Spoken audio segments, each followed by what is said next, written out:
We've seen athletes speaking more openly about prioritizing mental health in sports. Can you speak to the importance of athletes using their platform to discuss this topic and how we can continue to destigmatize seeking help for mental health in sports? When athletes like Naomi Osaka and Kevin Love choose to use their platform and stand up, there are so many people out there that are relieved that aren't professional athletes because it has been stigmatized for many, many years. The interaction between sports performance and mental health and anxiety and health, it's huge, right? I mean, it's a legitimate area that needs more focus and attention moving forward. Welcome to the Permanente Medicine podcast. I'm Chris Grant, your host and Chief Operating Officer of the Permanente Federation. We've got a great episode looking at the intersection of sports and medicine, how athletes, whether professional or amateur, stay in peak performance is a goal of Permanente Medicine. Our guests will share perspectives from the physician and the professional athlete's point of view. And as a big basketball fan, I'm personally super excited to have them both on the show. Today joining me are Permanente physician Dr. Jason Brayley and Coach Doug Christie. Dr. Brayley is Kaiser Permanente's Medical Director of Sports Medicine in Northern California and Chief of Sports Medicine for Kaiser Permanente in Sacramento. He's also the Sacramento Kings team doctor and co-director of Kaiser Permanente's Sports Medicine Center in Sacramento. Doug Christie is an NBA coach and former player. He played for 7 teams over his 14 NBA season career, including 5 with the Sacramento Kings. He is currently an assistant coach with the Kings. Welcome to the show, Jason and Doug. It's great to have you both here. Morning. Thank you, Chris. Morning, Doug. Good morning. Good morning, Doc. Chris, thank you for having me. Well, this is going to be great. So I want to start off with a topic that's been in the news in sports for the last couple of years. We've seen athletes speaking more openly about prioritizing mental health in sports. Some notable athletes talking about their mental health, including Olympic gymnast Simone Biles, tennis star Naomi Osaka, and NBA player Kevin Love. Can you speak to the importance of athletes using their platform to discuss this topic and how we can continue to destigmatize seeking help for mental health in sports? Doug, why don't we get started with you and then we'll head on over to Dr. Brayley. Yeah, Chris, it's a great question first and foremost, and the latter part of it, I think, is probably the most important, is destigmatizing mental health. But using our platform is mightily important because when you think of athletes, you think of role models, you think of television, you think of commercials, now with social media, millions and millions of followers. And part of the mental health, growing up as a kid, it was more, just keep going, get in there and just do it, and never taken into consideration, like, what does, and I hate to use the word failure, but just for this particular instance, I'm using it because I think that we don't fail, we always learn. But when it doesn't go well, how do we process it? And it's taken a long time for, I think, people in our society to start to understand that, processing that and understanding the mind of the athlete. When I train athletes, I teach mind, body, sport, because the mind is the thing that controls this beautiful vessel that we have. And I think it's been vastly overlooked for many, many years. So when athletes like Naomi Osaka and Kevin Love choose to use their platform and stand up, there are so many people out there that are relieved that aren't professional athletes because it has been stigmatized for many, many years. And I think it's really, really powerful for these athletes to use their platform to show people that. Well, Coach Christie, I wish I had you as my coach growing up. What a great attitude and perspective. Right. And you're right. And so really understanding that intersection and connection of the mind and helping people know that anxiety is normal and there are ways of dealing with it and managing it is really so important.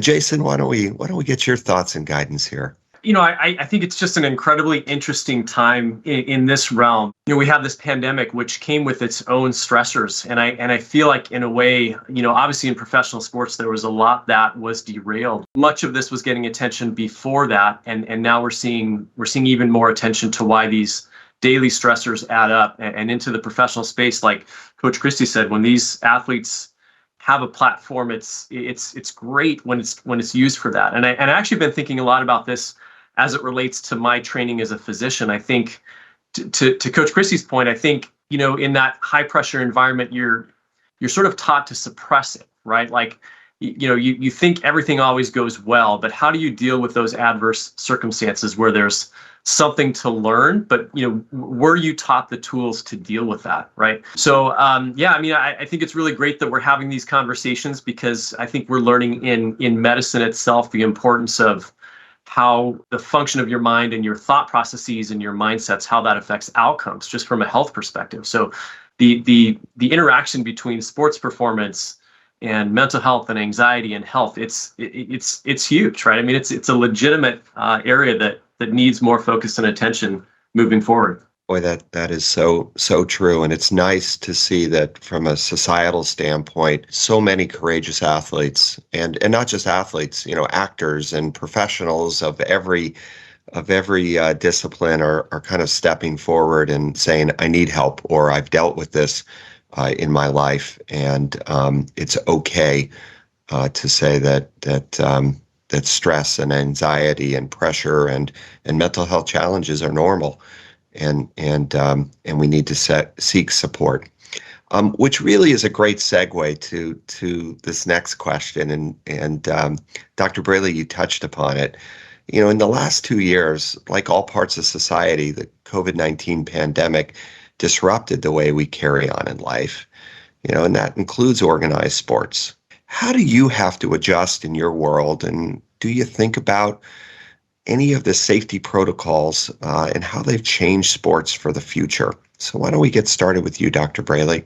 It's a great question. And I think this conversation is you almost can't have it without acknowledging some of what's been happening in society, which is just this rampant polarization and expression of stress as anger towards one another.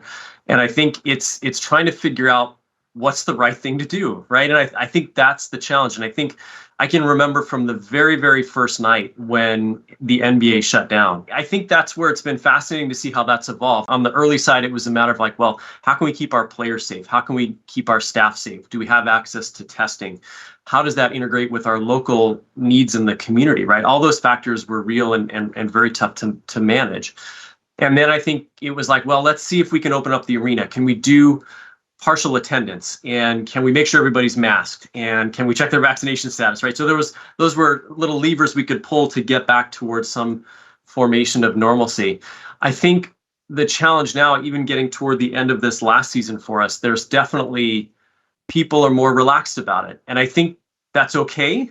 But at the same time, there's part of me that says, well, I don't know, we can't get too relaxed yet. This whole issue of fatigue around the pandemic is a legitimate thing. I think it's trying to figure out how to balance that the most, how to disseminate information that's good, how to develop trust among each other. But I think what's nice now is at least we have some semblance of how we can work with this and get back to some normalcy in life and in professional sports. Coach Christie, it's been really amazing watching professional athletics over the last couple of years through the pandemic. And I would say basketball was kind of the leading example of really kind of going into a bubble in that first season and having, a successful season and showing how protocols can achieve safety, but also allow for the continuation of athletics in this case, but in major components of society. Just interested in your experience over the last couple of years and how things have transitioned. As I'm listening to you and I'm listening to Doc so eloquently talk about all the different things that he faces on a day-to-day for a coach and a coaching staff, there are so many different things, from rapid testing that I think is just about as incredible as it gets, that trying to keep everyone as safe as possible. But then scheduling for a coach is something different. We start talking about shoot-arounds. I think that we understood for so many years, shoot-arounds were a staple in the NBA. And now all of a sudden, there's a lot of teams that don't do shoot-arounds. The way that we communicate and understanding that we don't need to be face-to-face as much as we were in the past. There are some things that I think that we see that might have just been status quo. We did them just because they had been done in the past. We look at things that they used in the bubble and we still use is I believe you pronounce it, the Aura ring that allowed for measuring proximity, temperature of the body, a lot of different things. Like these are things that we're taking technology and the advancements in technology and we're trying to keep our players safe. And then we just go to the most basic of fundamentals, and that is hygiene and the ability to make sure that we are washing our hands, that we are taking care of all the facilities. These are things, Chris, that I think will stay with us for a long, long time. And the flexibility one, I think, is going to be probably the biggest for coaches and organizations, and understanding that, like I said, we don't need to be face-to-face. We do need to be flexible with our schedules and understand, like Doc said, that this is not going away. That's great guidance, Coach Christie. And I'm going to shift to, maybe this is even on a personal note, as a weekend hiker and biker. I want to get your guidance. Athletes are continuously finding new ways to train for optimal health and performance. What advice do you have for folks, whether they're professional athletes or the casual weekend exerciser or athletic warrior who are looking to improve their overall fitness and reach new goals?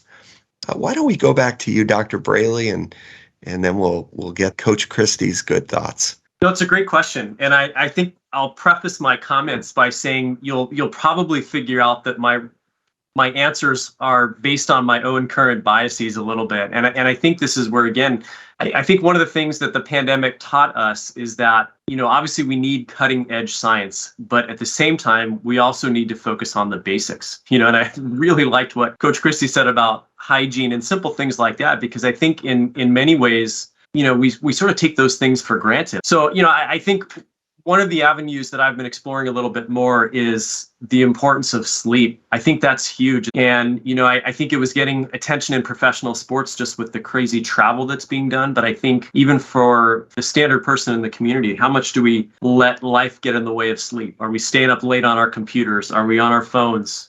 Things of that nature. And even like we were talking about here earlier, I just think that the stress management is a huge part of that. I think of working with my colleague here at the Sports Medicine Center, Julie Young. She's a prior professional athlete on the endurance side in road cycling, exercise scientist, and she actually shared a podcast by Dr. Huberman, who's based out of Stanford, and really good information. And one that I listened to recently was about mindsets. And the guest he had on, Dr. Aaliyah Crum, does research in mindsets. And it was really eye-opening for me. And what I really took away from that was thinking about stress as an enhancing opportunity.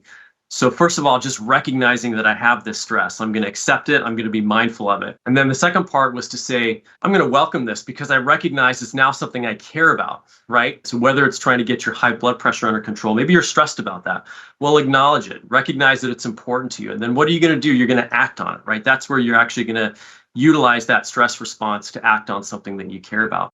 The other thing that I thought about too is I wish somewhere in my teenage years I had a little bit more education in maintaining strength and flexibility, really basic stuff like that. If you look every decade of life into the 60s, 70s, and 80s, you think about fall risk and how much lean muscle mass that you lose. So, really simple things like that: adequate sleep, adequate hydration, adequate strength. And it doesn't have to be fancy gyms, right? I think this is what we learned in COVID. You can do things on your floor, get down and do some push-ups, right? Engage your core, do some lumbar strengthening, things like that. So I think this is where I've thought more, despite all the amazing advances in science, that simplicity is actually sometimes the key to thinking about optimal health. Great advice. Coach Christie, your thoughts. You obviously have trained athletes at the peak of their professional career, and probably like me, you're also still a casual weekend athlete. Tell me a little bit about your overall guidance and what do you do to improve fitness and reach new goals? I mean, Doc was spectacular there. Let me tell you, that was some really good stuff. There was a time where bigger, faster, stronger was everything, and I think that we've begun to even in sports, like if you are bigger, faster, stronger, LeBron James, like okay, but where we are seeing growth, and for your professional athletes, for your weekend warriors, it's more about flexibility, stability, applicable, usable strength. My partners and I created a piece of equipment called the rebar, and we have people who bench 300 and 400 pounds and they can't hold it above their head for 60 seconds because the strength that they have is not actually usable. It's more about, as we talked about with the mind, and I said mind, body, sport. So we prep the mind, whether it's meditation, visualization, and even stress, to prepare the mind to deal with whatever you're asking it to deal with. Then we move to body. Now we prep the body and make sure that it's flexible and pliable and strong enough to do what we're asking it to do when we get to said sport. And that's where weekend warriors and different people have to be careful, because it's not about how big your muscles are and all of this. Is your body flexible? Is it able to do what you're asking it to do? Because that's where we see a lot of people blow up, because they don't know how to turn on certain muscles, and all of a sudden you see them tear an ACL, or all of a sudden they're dealing with meniscus injuries and different stuff. It's more important, in my opinion, that they are flexible and stable. Great guidance. Part of being a competitive athlete is learning how to perform under pressure. And we've talked a lot about pressure and stress already. It's also important to remember that the players that we watch are fans and they're still humans. Doug, can you talk a little bit about how you've learned to manage such high expectations as a player and now as a coach? What do you think about the pressure that's placed on athletes today?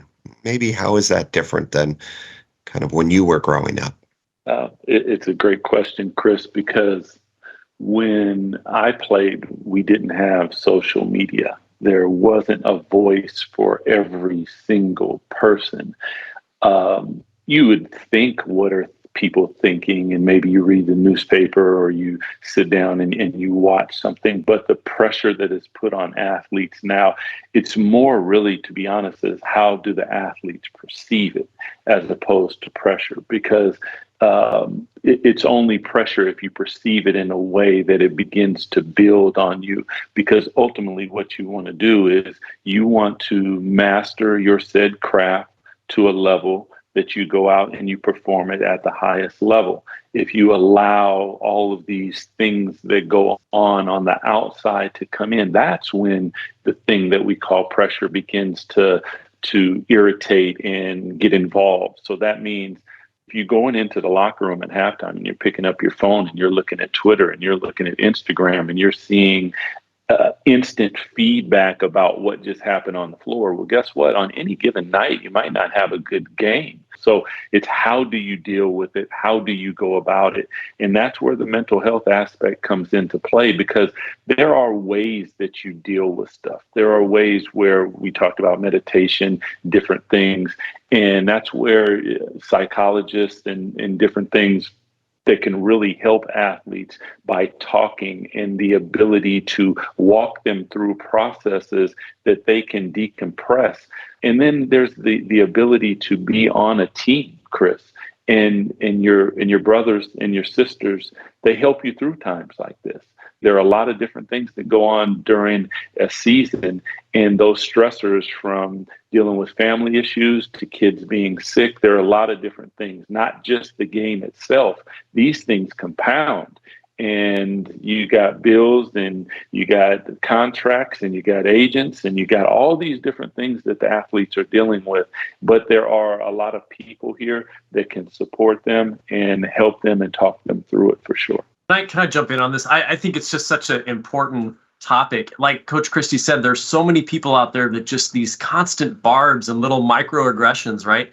I think this is where, again, like I feel fortunate for having an upbringing where I had good input, but it does, that's not necessarily always out there, right? For people that are coming up into life or sports or whatever that may be. And I've also thought about this personally as well. We think about professional athletes, but we think about being a professional in your career, right? And in your life. And part of that is not just the technical expertise, but it's the integration of managing your own emotion and your own response to the situation. And those skills are, this is another thing I talk to my kids about all the time. Those skills are so important. It's just as important as education, skill training for sports. It's that integration of your own emotion, control of that, and how that actually breeds success versus works against you. Yeah. Chris, one more point to what Doc is saying is there's being emotion. There's emotions and being emotional. And when you talk about the ability for an athlete to digest all these things, as Doc just said, he came from an environment where he was taught how to deal with a lot of that. I did not come from that environment. I came from the inner city where I saw a lot of violence and different things. And not until I got to college and I started getting around, more professional people that all of a sudden I was finding ways to deal with the anger and different things. And I didn't even have the internet. So these kids that are coming up now, the pressure that is put on them to be they are an organization by the age of 10, 12. They're AAU and all these different things, and they're getting sponsorships and all this.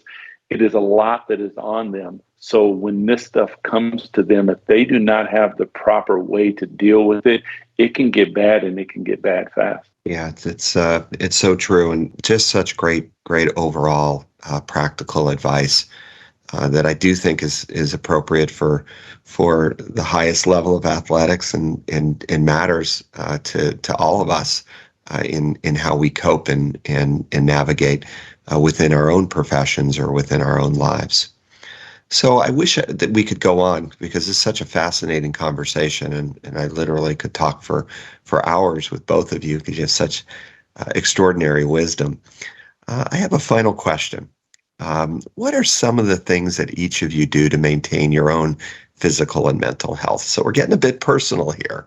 If you could share a piece of advice that you've gotten over the course of your time in sports that helped you with your approach in health today, why don't we start with you, Coach, and get your guidance? Well, in many ways, I can remember trying to, once I got to the NBA, trying to relax before games. And I was talking to Derek Harper. He was a guard for the New York Knicks and the Dallas Mavericks, and he was my teammate with the Knicks. And he talked about meditating, and I had never tried it. It kind of seemed kind of hokey to me at the time. That was in the 90s, and I started doing it, and it was something that really, really calmed me down in a huge way. Like I found so much relaxation in it.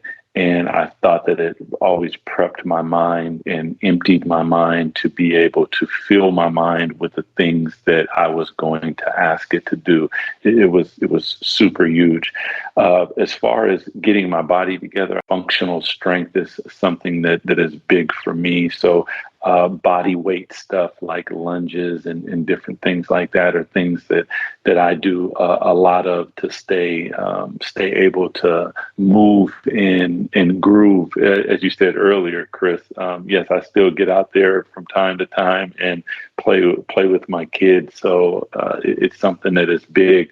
And I'm not a big sitter. Before I took the coaching job and I was doing radio, I walked in and, you're sitting down in front of a microphone and I'm like, listen, guys, you're going to have to move the microphone up. I have to stand up. So I would stand up and I do toe raises and push-ups during the breaks and stuff like that. It's more about staying active. We have a dog. I love watching nature. And if you look at animals, that's the one thing that they do is they stay active. Every time my dog gets up, he stretches, and I just envy him so much every time. So stay flexible. Make sure that you're hydrating and taking care of your body, but also meditate. Give yourself time to decompress and love yourself. I love your advice. Meditation, something relatively easy, seems so foreign, but is quite easy to do. And there's plenty of apps and then things that are just, we all know, but we don't do so well. Stretching and hydrating can make all the difference. Dr. Brayley, let's get your thoughts on how you maintain peak performance and what advice do you give to this upcoming generation? Oh boy, I could go in so many different directions here. I think one of the things I hesitate in these conversations is wishing that some of the things that worked for me were available to everybody, right? And I think that's part of the challenge, and also feeling grateful for what I have. I think that idea of being grateful and gratitude and just appreciating each day. Trust me, I'm not perfect with it. I'm learning to do better with that. One of the things Coach Christie hit that was nature, and I can't remember where I read it, but it talked about just getting outside, even if you're in the inner city, if there's a park space and a few trees to look up at, that has been shown to relieve stress. One of the other areas that I'm looking at or interested in is the effects of our food intake, and you sort of go back to this idea of processed foods, and there's people looking at continuous glucose monitoring. It's not something that I do, but I just sort of think about the nutritional stuff from that perspective. Like, what do I do in the day? Am I snacking in a way that's actually positive here, or is this rapid glucose intake affecting my thoughts, right? Because I think there's something to that as well. So that's another aspect that I've been trying to focus on a little bit more. I think I also am guilty of not carving enough time out for myself. And I think you sort of think about that as an adult, someone in the midst of your career, family person, whatever that may be. But you can't take care of others unless you take care of yourself. And that's been one I've been trying to digest and work with a little bit more. So I think in a nutshell, that's where I'm currently at. That's terrific advice. And I think we all know it, right? Take care of yourself and then you can be a better person for all those around you. But we don't all follow it every day. I think there's also another message, Dr. Brayley, that very much aligns with your good guidance, and that's that if folks haven't been at the peak of themselves, if they maybe fell out of shape or knew that they should be getting more sleep, but they just didn't, it's never too late. In fact, you hear stories all the time of folks that became athletes late in life or went on to great kind of career choices after trying a few things. So I think there's this message that at every stage of our life, we're at a unique opportunity to bring out the best version of ourselves. So this has just been such a great conversation, and it really has been wonderful hearing perspectives from both the physician and the player coach side of the topic. I'm super excited to incorporate many of what you've discussed today into my own wellness routine. So thank you, Coach Christie. Thank you for having me. Thank you, Dr. Brayley, for taking some time away from your important work to join us on the show. I think you've helped a lot of our listeners. Thank you, Chris. And I want to thank all of our listeners for also joining in. We'll see you next time. The opinions expressed on this podcast are those of the speakers and are not necessarily the views of Kaiser Permanente, the Permanente Medical Groups, or the Permanente Federation.